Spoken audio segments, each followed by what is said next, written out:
guys, welcome to my channel. So if you didn't read my description of my last video, I will explain it here, but I'm starting a new series on my channel, called True Crime Tuesdays. It's a bit self-explanatory, but every Tuesday I will upload a true crime video, unsolved mystery or a solved mystery, anything like that. So I'm really excited to start this series, and I hope you guys are too. So before we begin, I just want to say thank you so much for 100 or over 100 subscribers. I appreciate it so much. When I started this channel, I didn't even think I would get 10. My videos are not the greatest, so I appreciate everyone's support. Anyway, so today's True Crime Tuesday video is a solved mystery, and it is on Lisa Ziegert. I believe her name is pronounced. I apologise for any mispronunciations I make in this video, whether they are names or places. Okay, so this takes place in Agawam, Massachusetts. So a little bit about Lisa. She was a beloved teacher who taught special needs students at a local middle school, and by all accounts she cared for her students and really connected with them. Her students did remember that she was always nice and was always willing to answer any questions that they may have had. By the way, sorry to interrupt, but I will be referring to my notes, so that's why I'll be looking here. I'm not the best with keeping information in my head, so I will look a lot down there. I hope you guys don't mind that. Anyway, so I believe she was 24 when she disappeared or was murdered. She was born 24th of March 1968 at around 4:30 p.m. on April 15th, 1992. She left the school she worked at and went to a gift shop where she worked weekdays at from 5 to 9 p.m. called Brittany's Card and Gift Shop. So at around 5:30 p.m. her sister came and visited her, and she left at around 6 p.m. and her sister didn't notice anything out of the ordinary, just FYI. So Lisa was last seen inside the store at around 7:30 p.m. So the next morning, Lisa's co-worker, Sophia Maynard, arrived to open the shop, but was really surprised when she saw Lisa's car parked in the parking lot, and the store's open sign still out, but she didn't think much of it, as she thought Lisa was there to help her stuff balloons, because it was stuff balloons for Easter Sunday or Easter weekend. However, when Sophia entered the store, Lisa was nowhere to be found. There was no trace of Lisa, only her car keys, pocketbook and coat, and I read somewhere her drawings were left there as well, but I don't really know how true that is, but they were all left behind. The front was unlocked, as well as the back, but I guess because Sophia thought Lisa was inside already, she didn't think much of that, but they were both of the doors were unlocked. Sophia then went next door to phone the police. So on April 16th, the next day, Lisa didn't show up to her job at the middle school either.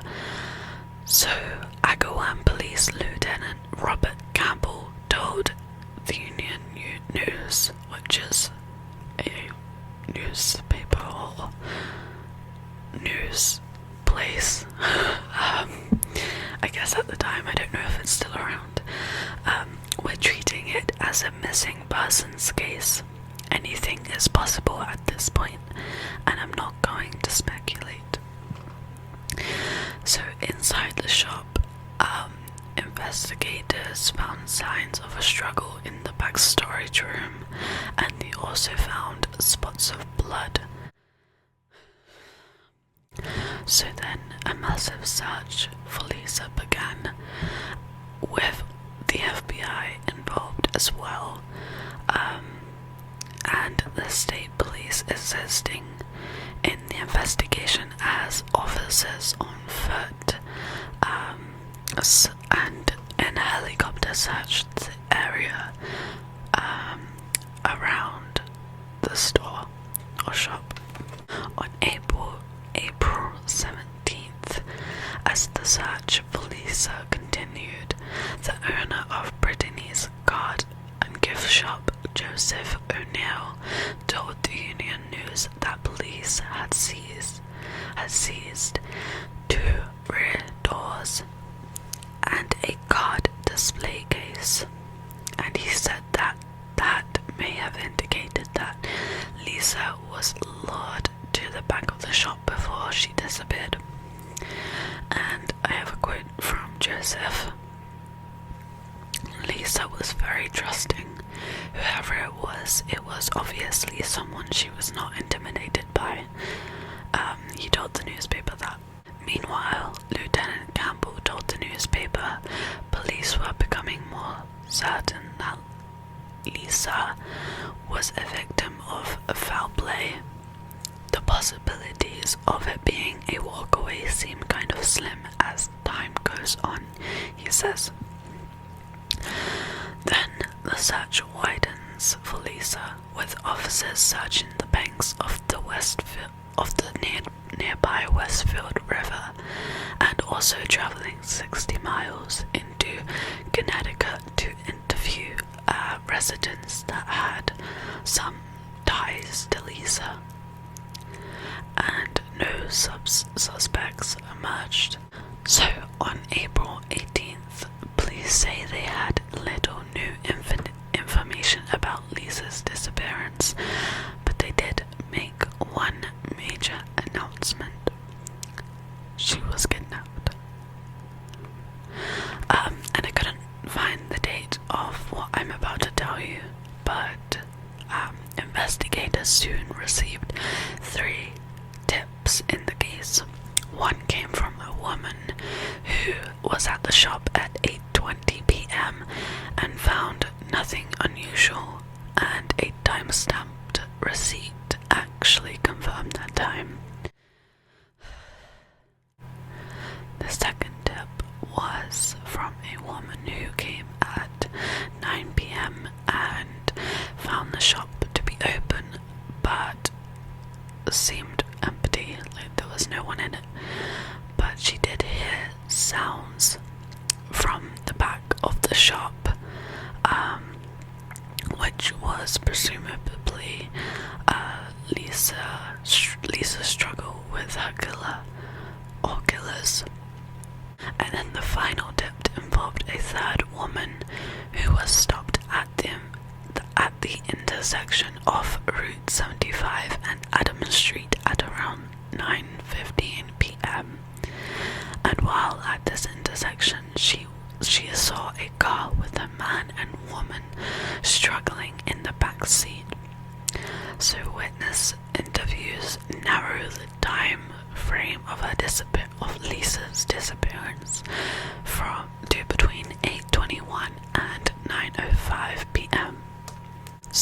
same date, April 18th, Lieutenant Campbell says,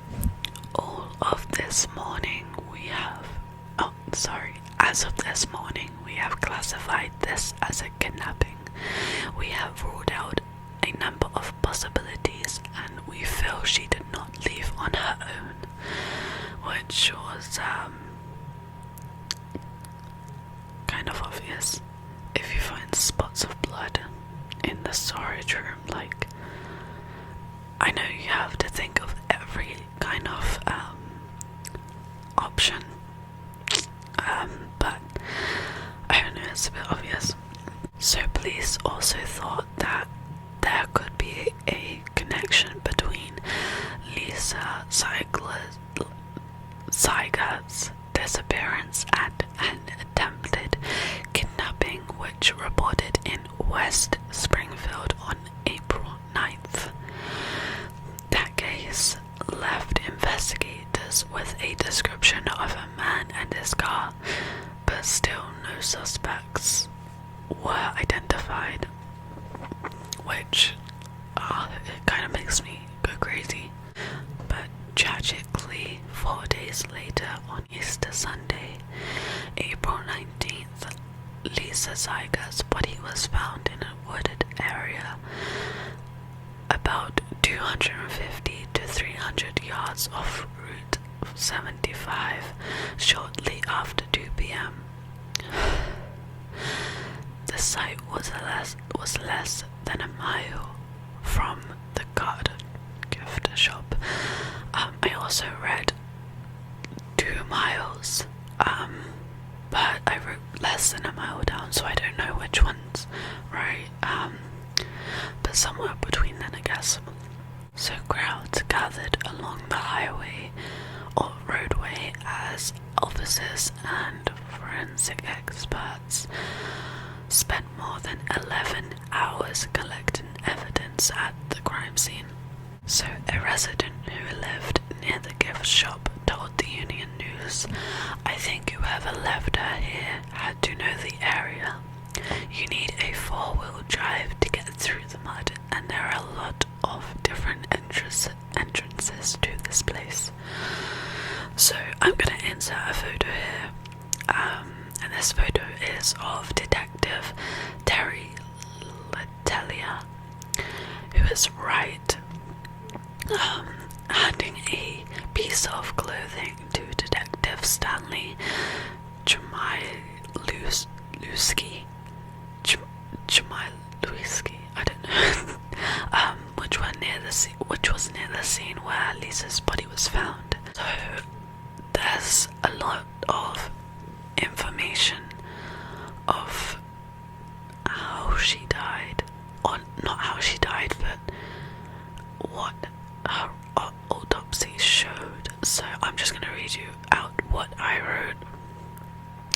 So the autopsy showed that Lisa died of a single stab wound to her neck. She had also been raped, and I read stabbed to death as well, but I don't know about the stab to the neck. I don't know.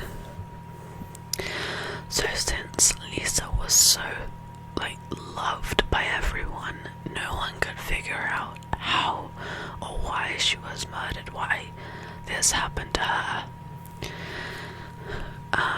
And another resident told the Union News, "I don't believe we have a drifter here. I've lived here all my life and I've never even known about that field. And honestly, I don't know what he means by a drifter.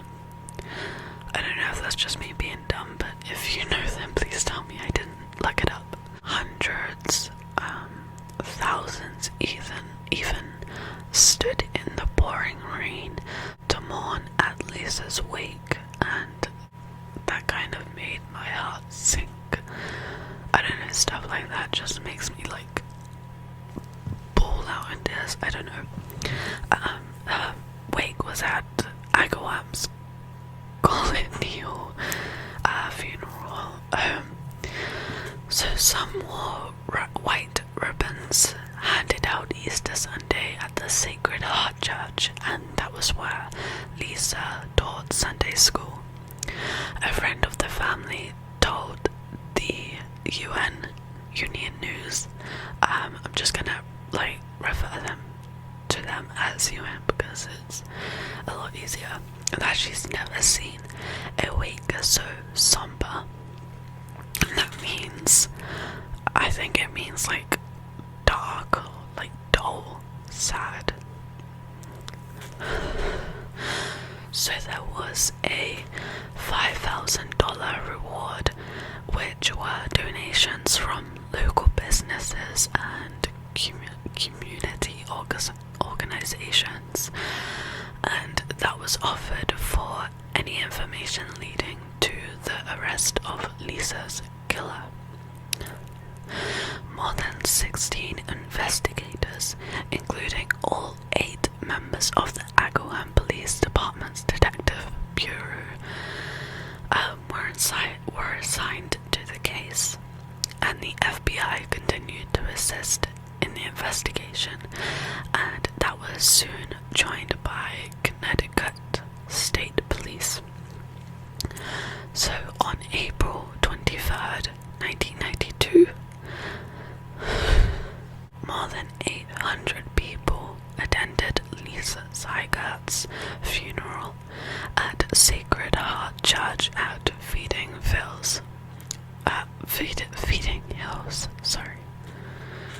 and that also made my heart sink a little. On April 29th, police ruled out 2 potential suspects in the case: a man who often visited the juice bar of a health club where Lisa worked out, and allegedly was seen staring at her on several occasions, and that was shortly before her murder, but I don't know how true that part is because she was teaching at the school and then she went to the gift shop, so I don't really know.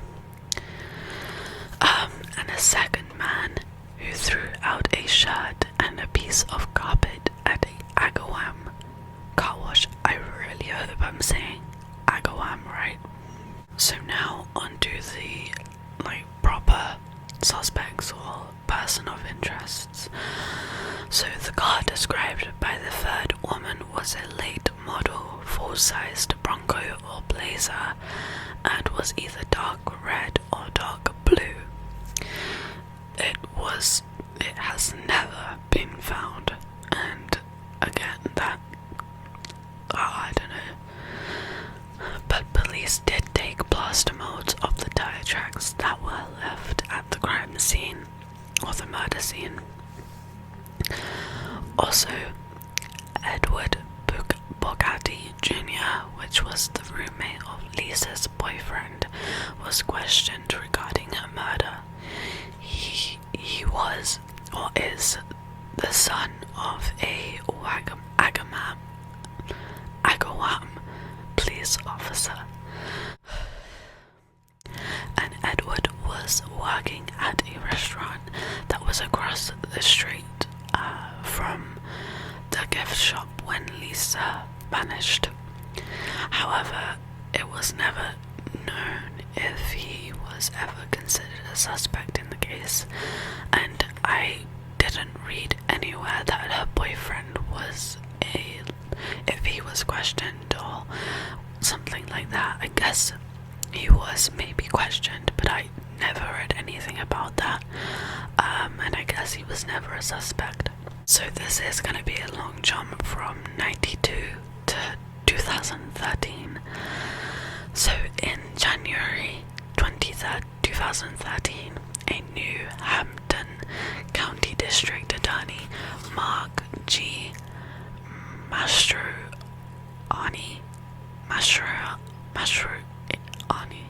I'm sorry, told the Republican, which I think is a newspaper or something like that, he hoped new efforts would bring Lisa Ziegert's killer to justice.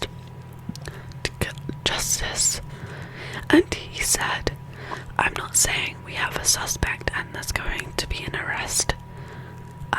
And he is now a federal judge. But he did say that the investigation, which was never closed, by the way, from 92 to 2017, it was never closed, it was always open, had recently seen a particularly active period with investigators conducting new interviews. So a re-examination of the evidence using modern forensic techniques, including DNA analysis, could yield a break in the case, and the district attorney also said, oh, that's what he said, sorry.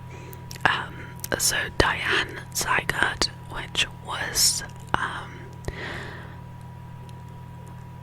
Lisa's mother, she said, when we started down this road, DNA was in its infancy. And like I said in my last video, it really was. We don't have the technology. We didn't have the technology in the 90s that we do now. In some states, it wasn't even an acceptable point to convict someone. And I don't really know what she meant by that. So, when the Crime Watch Daily segment aired in 2015, because I'm pretty sure this was on, this case was on that TV show, investigators revealed that in the weeks prior to Lisa's abduction, Lisa also told people she believed that she was being watched, and this kind of annoys me because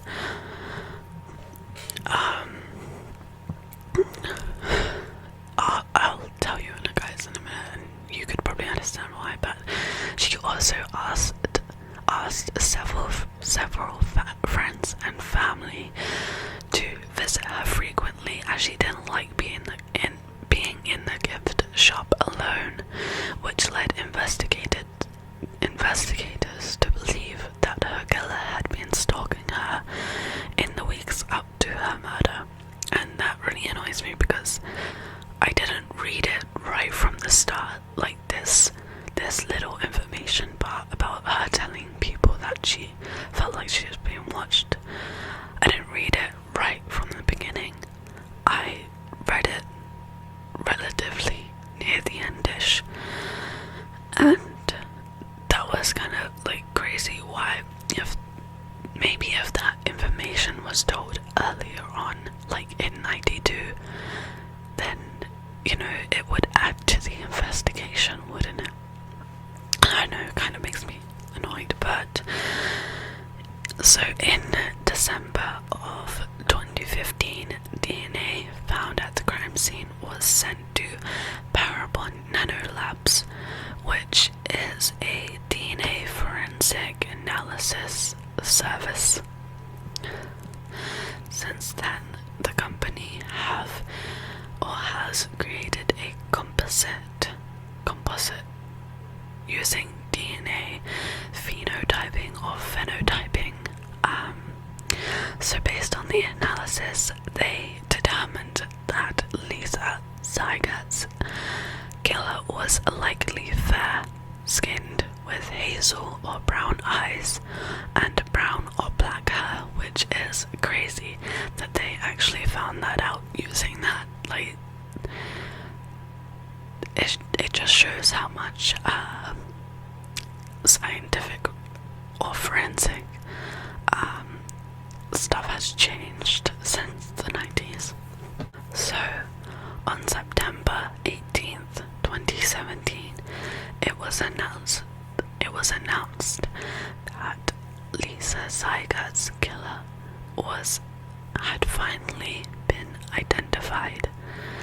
DNA evidence at the crime scene was matched to 48-year-old Gary Schara or Schara, who had actually been a suspect in the case in or since 1993. Investigators recently tried to re-interview him, only to learn that he had fled, and he was later found in a Connecticut hospital after he had attempted to commit suicide.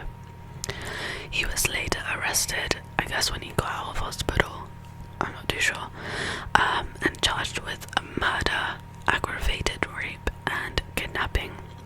Along with the DNA evidence, investigators have stated that a witness gave them a note, a handwritten note, believed to have been written by Gary himself, and in the note he actually confessed to Lisa's murder.